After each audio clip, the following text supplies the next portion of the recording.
Mustahil. Perhatikan kaidahnya. Allah tidak mungkin menguji seorang hamba di luar batas kemampuannya. Jadi kalau kita sedang punya ujian di rumah kah, pekerjaan kah, kehidupan sosial kah, sebesar apapun ujian itu, kata Allah, memang karena Anda yang sanggup. Kalau nggak sanggup gak akan diuji. Di ujian itu berbanding lurus dengan kemampuan. Mustahil seorang hamba diuji di luar batas kemampuannya. Jadi kalau Anda sekarang pun sedang punya masalah sebesar apapun, kata Allah, memang cuma kamu yang sanggup, yang lain tidak. Maka jangan mengeluh.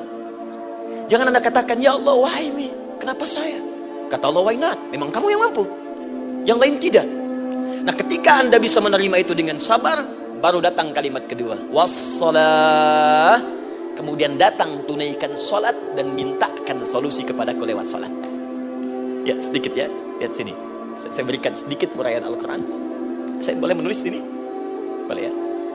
Ibu, maaf, agak jauh. Ibu kelihatan ini? Oh, belum saya tulis. Bagaimana bisa kelihatan? Luar biasa. Cuma di Pertamina belum ditulis sudah kelihatan. Maaf, lihat sini. Wasta'inu. Baik, ya. Saya ingin sedikit sekali. Ini redaksi Quran itu indah sekali diksinya. Wasta'inu. Lihat sini. Kata Allah, jika Anda punya persoalan dalam hidup, maka mintakan solusi. Terima dulu masalahnya dengan sabar, karena kita dipercaya oleh Allah. Gini cara memahaminya, Allah aja percaya dengan kita. Masa kita nggak percaya diri? Allah yakin dengan kita, kita mampu. Masa kita nggak yakin? Terima dengan sabar, kemudian wassalah, mintakan solusinya lewat salat. Kata perintahnya dibuka dengan kalimat wasta'in. Kalau kita ingin rubah kata perintah ini, fi'il amr, ingin dirubah ke dalam bentuk permohonan, minta, maka rubah kalimatnya menjadi nasta'in. Lihat, nasta'in. Baik, wasta'inu, kata Allah, kalian punya persoalan, ayo minta solusi padaku. Terus kita pengen minta, ya Allah, kami ingin minta. Maka dalam bahasa Arab, kalau kita ingin merubah kalimat ini ke dalam bentuk permintaan, kita katakan nasta'in. Saya tanya pada Anda, pernah nggak dalam sholat kita mengucapkan kalimat nasta'in? Ada? Masih ingat? Baik, apa kalimatnya?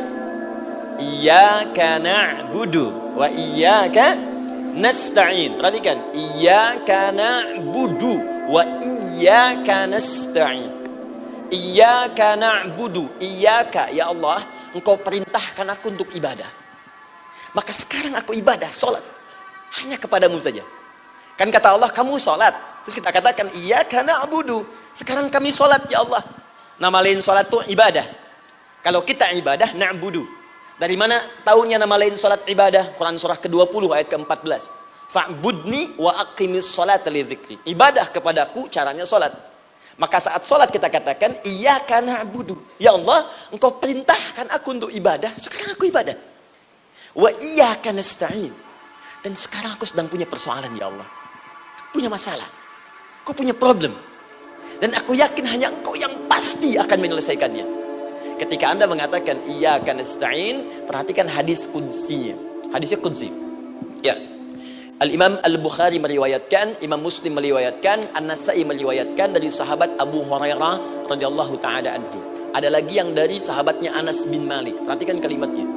Idza qala al-'abdu iyyaka na'budu wa iyyaka nasta'in. Jika hambaku dalam salatnya benar membacanya, benar dari awal salatnya sampai dengan kalimat iyyaka na'budu wa iyyaka nasta'in, ya Allah, sekarang aku ibadah kepadamu dan sekarang aku punya persoalan. Aku mohonkan solusi darimu. Kata Allah, hadza baini wa baina 'abdi. Ini perjanjian antara aku dengan hambaku. Wali 'abdi. Hadisnya qudsi. Wali 'abdi. Kalau hambaku benar salatnya sampai kalimat ini, masa'alah. Apapun yang dia minta sekarang, aku akan kabulkan. Aku akan kabulkan. Pertanyaan saya, berapa di antara kita yang sholat sampai detik ini ribuan kali ruku dan sujud yang memanfaatkan momentum ini untuk memohon? Siapa di antara kita yang ketika sholat memohon kepada Allah solusi? Jangan-jangan selama ini sholat itu hanya menjadi formalitas saja. Takbir, ruku, sujud, salam, selesai. Takbir, ruku, sujud, salam, selesai. Padahal Allah sudah menunggu, hambaku, kamu itu punya masalah apa? Makanya setiap waktu dibagi 5 supaya hidup kita ringan. Subuh ke zuhur punya masalah, zuhur salat. Begitu kita mohon, tuntas masalah itu. Zuhur ke asar punya persoalan, asar salat. Dijawab oleh Allah, tuntas persoalan itu. Karena itu, semua nabi dan rasul, bahkan orang soleh, ketika punya persoalan dalam hidupnya, even itu hanya menulis karya ilmiah, maka mereka akan memulai dengan salat dan minta kepada Allah Subhanahu wa taala. Teman-teman kenal Nabi Zakaria? Bagus. Baik, di sana belum tulis, sudah kelihatan. Sini kenal Nabi Zakaria, alhamdulillah. Tapi nggak apa-apa, saya ke Sukabumi Pak, ada yang kenal Fir'aun. Kenal Fir'aun, kenal, bagus. Sukabumi hubun dunia, suka itu hubun, bumi itu dunia. Baik. Teman-teman, Nabi Zakaria itu diuji oleh Allah. Maaf, belum punya keturunan. Dan semua nabi punya ujian. Jadi jangankan kita, nabi aja yang jelas surganya punya ujian. Ya, Anda pernah sakit, Nabi Ayub sakitnya lebih parah dari kita. Ya, Anda di keluarga belum ada keturunan, Nabi Zakaria pernah lebih daripada kita. Sampai rambutnya memutih, fisiknya sudah letih, dan menurut medis, maaf sekali, istrinya divonis tidak mungkin punya keturunan, monofus dan mandul, mustahil. Secara klinis gak mungkin, secara medis tidak mungkin. Maka Allah tunjukkan satu isyarat yang sangat luar biasa. Jika Anda mendapati situasi makhluk mengatakan ini mustahil dan sudah angkat tangan, ini tanda pertama dari Allah, langsung tinggalkan pendapat manusia, langsung memohon kepada Allah. Maka turunlah beritanya di Quran surah ketiga Ali Imran ayat 38 sampai 39. Paling kanan sebelah atas di mushaf. Sekarang perhatikan kalimatnya, saya mau sambungkan dengan Al-Fatihah tadi. Hunalika da'a Zakaria rabbah. Di mihrabnya Nabi Zakaria salat bermohon kepada Allah. Qala rabbi habli min ladunka dzurriyyatan thayyibah. Kemudian ia berdoa, Rabbi habli, ya Allah yang maha memberi tanpa batas. Ini adab pertama, kalau teman-teman mau berdoa, sebut nama Allah sesuai dengan hajat kebutuhan kita. Itu yang disebut dengan Al-Asma'ul Husna. Di Asma'ul Husna itu bukan nama-nama indah yang sekedar dihafal, bukan. Tapi nama yang diberikan oleh Allah sesuai dengan kebutuhan hidup kita. Dalilnya Quran surah ke-17 ayat 110. Ya, paling kanan sebelah atas di mushaf, ke pertengahan. Ya, kata Allah, Qulid Allah.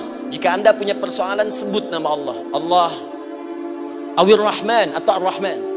Ayyamma tad'u, tapi kalau Anda ingin spesifik meminta, falahul asmaul husna. Pilih nama Allah, ia punya nama-nama yang indah sesuai kebutuhan kita.